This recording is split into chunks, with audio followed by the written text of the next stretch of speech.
I'm Miss Zoe Reyes, 21 years old. I call myself a writer, for now. I have an older brother. His name is Mr. Axel Reyes, 30 years old.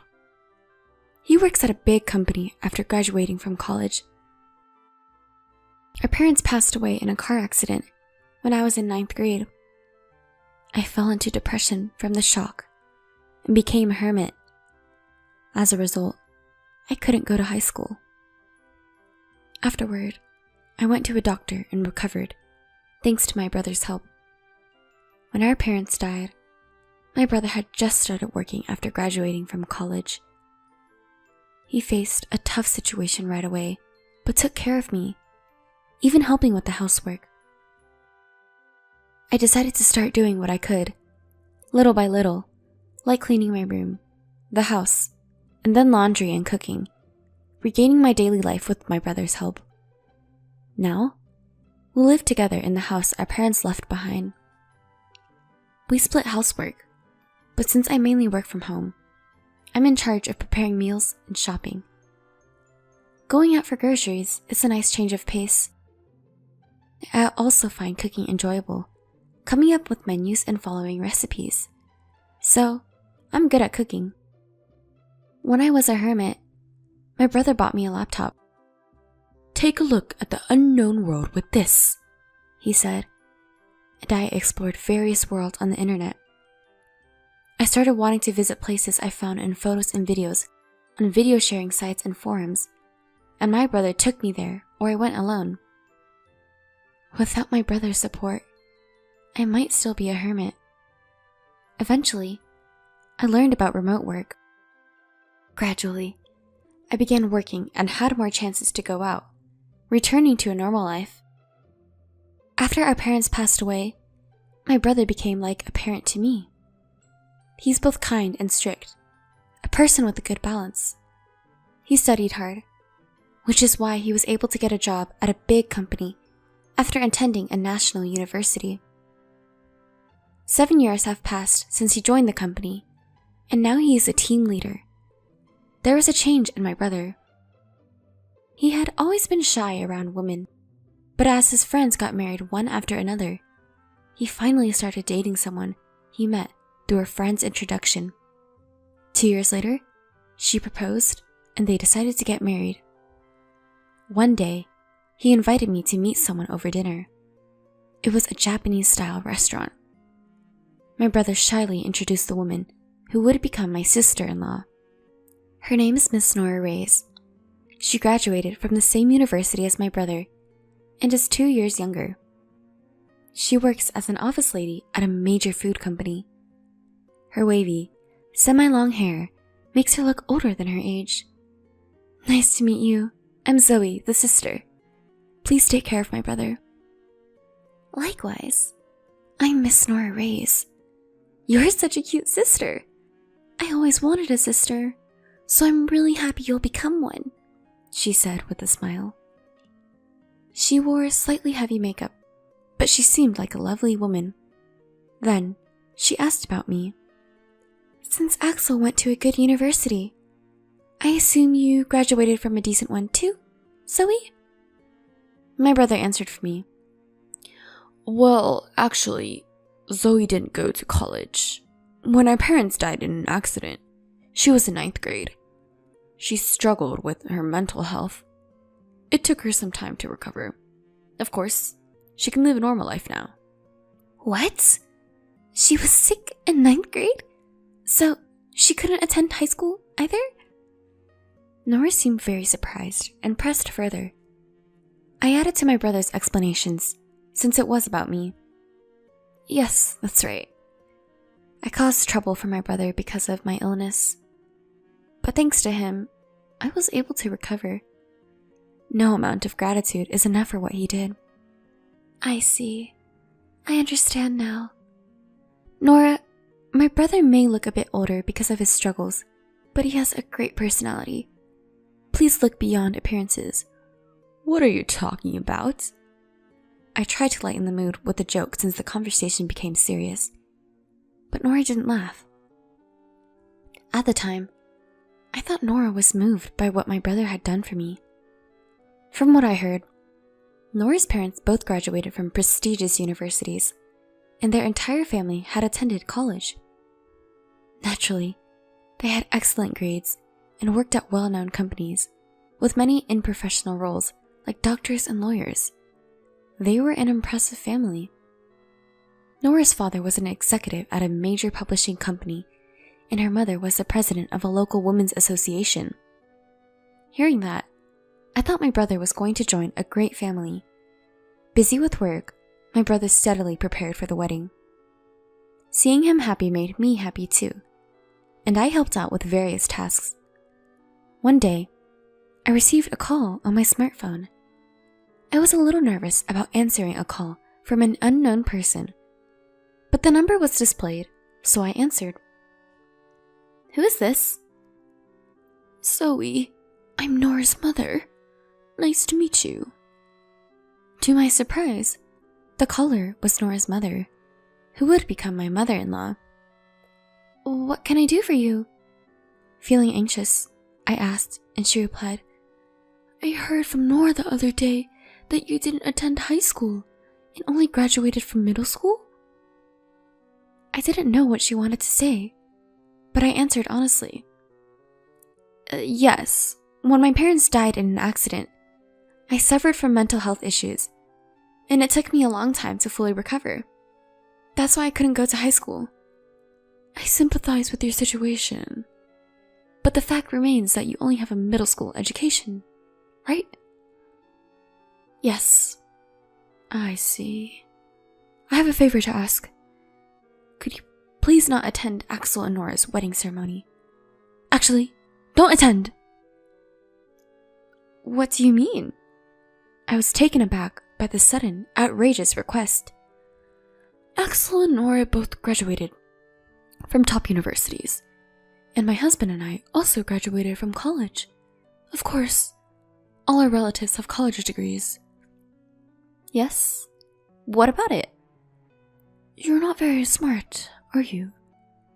No wonder you only finished middle school." With a sigh, my mother-in-law continued the conversation. "You see, as I mentioned earlier, our family is made up of elites. Graduating from college is a given, and we hold prestigious jobs like executives at big corporations, doctors, lawyers. These are the kind of impressive people attending the wedding." I began to understand what she was getting at. "So, we don't want you, a middle school graduate, at such an event. Actually, we'd rather you not come." "But I'm the sister of the groom and his only family. I can't just not attend." "Please don't come anyway. How could we introduce you, a middle school graduate, to our relatives without feeling embarrassed? Do you understand? Anyway, I've told you our wishes." How rude.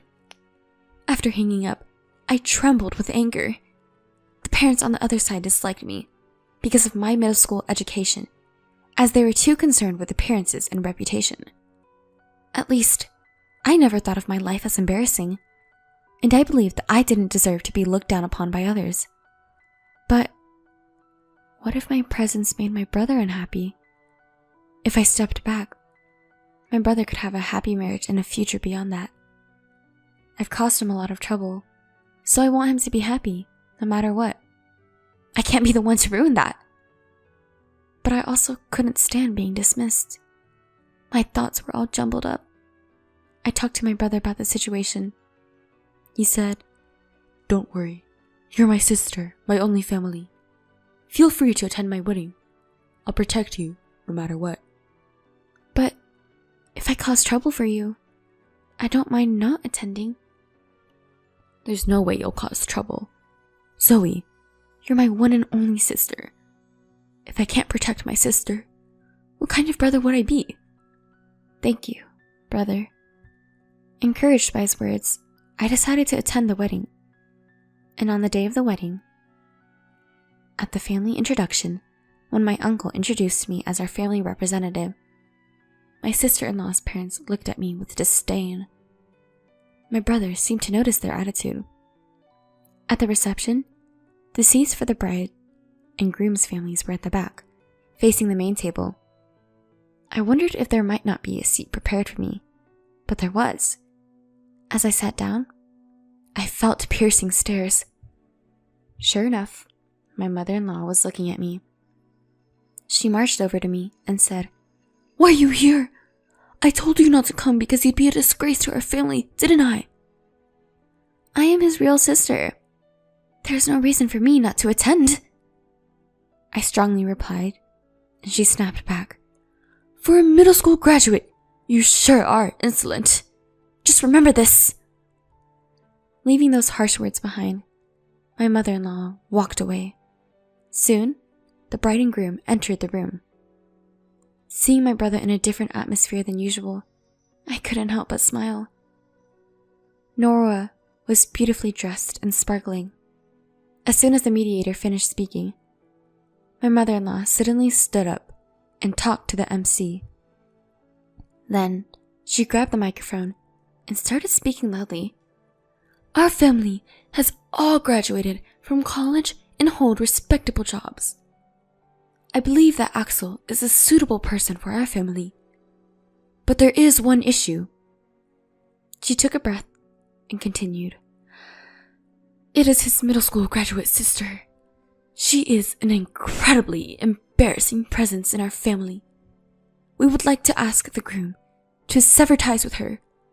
If he can't, we cannot allow this marriage." There was a commotion in the room, but my mother-in-law ignored it and turned to my brother. "Axel, can you swear to do that here? Swear to cut ties with this embarrassing middle school graduate sister and become a part of our excellent family." As if it were obvious, both the bride and father-in-law nodded. Then, with a triumphant look, she handed the microphone to my brother.